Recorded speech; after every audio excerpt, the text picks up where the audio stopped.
Assalamualaikum warahmatullahi wabarakatuh.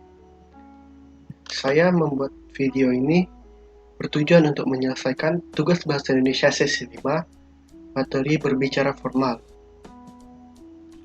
Nama saya Dasnel Altovestin, seorang mahasiswa Universitas Esa Unggul, Fakultas Hukum, dengan NIM 20200401106, kelas KJ 021 Bahasa Indonesia.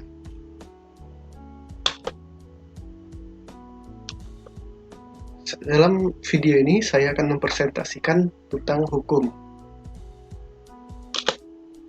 Apa itu hukum?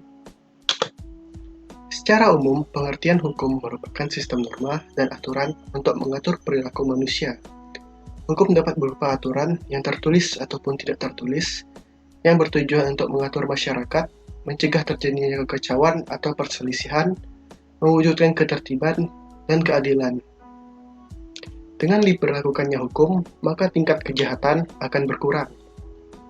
Bagi siapapun yang melanggar hukum dan aturan, maka ia akan mendapatkan sanksi. Tidak hanya mengatur warga negara saja, hukum juga akan membantu melindungi hak dan kewajiban tiap warga negara, serta membuat pemegang kekuasaan untuk tidak bertindak sewenang-wenang. Selain secara umum, ada pula para ahli yang menyatakan pendapatnya tentang hukum. Pertama, Immanuel Kant.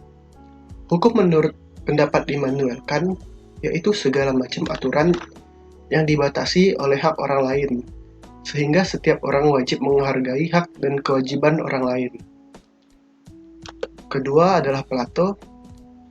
Plato mengemukakan pendapatnya mengenai hukum yaitu sebuah peraturan yang sistematis dan teratur yang mengikat, baik masyarakat dan pemerintah.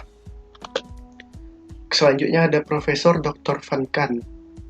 Pengertian hukum menurut Van Kant yaitu peraturan hidup secara menyeluruh yang bersifat memaksa dengan tujuan untuk melindungi kepentingan umum atau masyarakat. Yang terakhir adalah Ahmad Ali. Menurut pendapat yang dikemukakan oleh Ahmad Ali, hukum adalah norma yang mengatur mana yang benar dan mana yang salah atas suatu tindakan atau perilaku. Selanjutnya adalah tujuan dibuatnya hukum. Selain pengertian hukum, Anda juga perlu memahami tujuan dari dibuatnya sistem hukum di suatu negara. Sehingga setelah memahami maka tujuan tersebut bisa tercapai dengan hasil yang maksimal. Selain itu, Anda juga lebih paham dan terbangun kesadaran dengan untuk menaati segala peraturan yang telah ditetapkan. Berikut beberapa tujuan hukum yaitu 1. Mengatur segala tingkah laku manusia agar terarah ke hal yang positif dan tidak merugikan diri sendiri maupun orang lain. 2. Mewujudkan keadilan sosial bagi seluruh rakyat dan setiap orang yang tinggal di negara tersebut.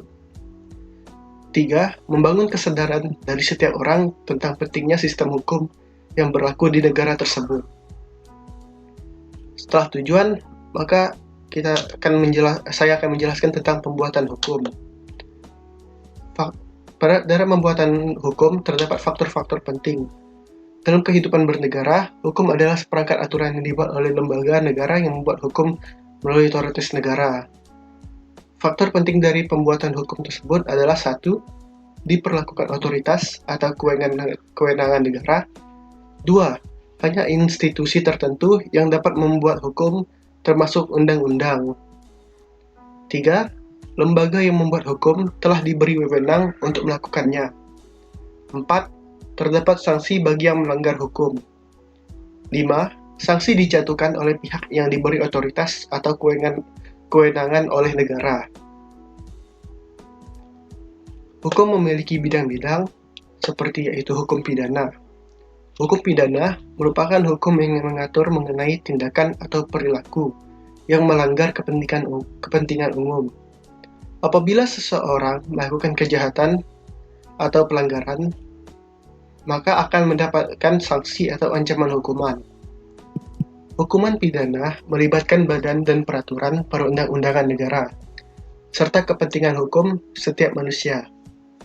Untuk kasus-kasus yang termasuk dalam hukum pidana tersebut nantinya akan ditindaklanjuti oleh pengadilan pidana, sehingga bukan pihak korban sendiri yang mengurus perkara tersebut, melainkan pihak berwenang, seperti aparat kepolisian, jaksa, dan hakim.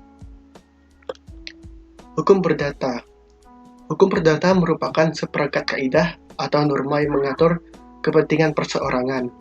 Hukum perdata lebih mengutamakan hak kepemilikan harta benda dan segala sesuatu yang bersifat pribadi. Oleh karena itu, banyak yang menyebut hukum ini dengan sebutan hukum privat. Perkara yang menyangkut hukum perdata juga akan ditindaklanjuti apabila ada pengaduan dari pihak korban, sehingga pihak korban harus mengurusnya sendiri ke pengadilan perdata untuk mendapatkan penyelesaian masalah. Selanjutnya adalah hukum tata negara. Hukum tata negara merupakan suatu aturan yang mengatur tentang susunan di dalam suatu negara dengan segala kekuasaan di dalamnya. Selain ini, jenis sistem hukum ini mengatur hubungan yang terjadi antara alat perlengkapan negara seperti pemerintah pusat dengan pemerintah yang berada di daerah. Sehingga dengan berlakunya hukum ini bisa menjamin ketertiban di dalam kekuasaan pemerintahan dalam suatu negara tersebut. Setelah hukum tata negara, ada hukum administrasi negara. Hukum ini merupakan suatu peraturan tertulis yang mengatur tentang hak dan kewajiban yang dimiliki oleh setiap kekuasaan dari alat perlengkapan suatu negara. Sehingga dengan berlakunya hukum ini dapat menumbuhkan kesadaran tentang setiap kewajiban yang harus dijalankan.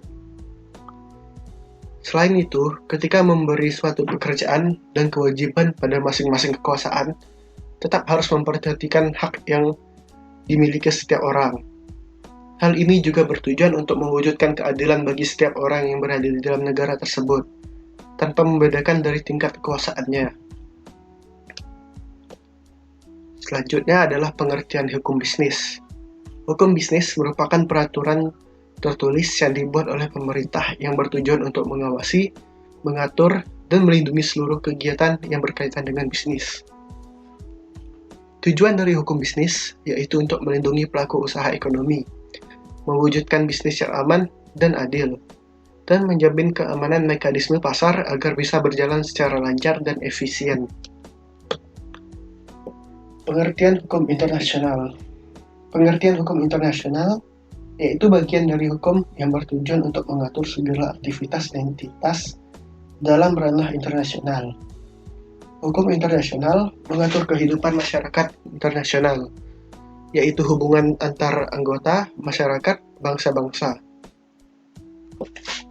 Selain istilah hukum internasional, orang juga mempergunakan istilah hukum bangsa-bangsa, hukum antar bangsa atau hukum antar negara untuk lapangan hukum.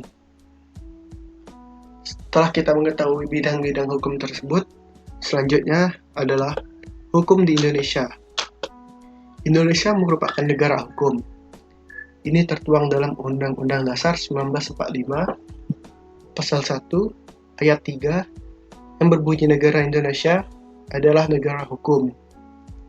Negara hukum yang dianut Indonesia adalah negara hukum yang senantiasa mempertimbangkan segala tindakan pada dua landasan, yakni dari segi kegunaan atau tujuannya dan dari segi landasan hukumnya.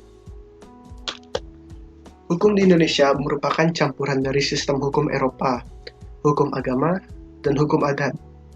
Sebagian besar sistem yang dianut, baik perdata maupun pidana, berbasis pada hukum Eropa, khususnya dari Belanda, karena aspek sejarah masa lalu Indonesia yang merupakan wilayah jajahan dengan sebutan Hindia Belanda, Netherlands Indi.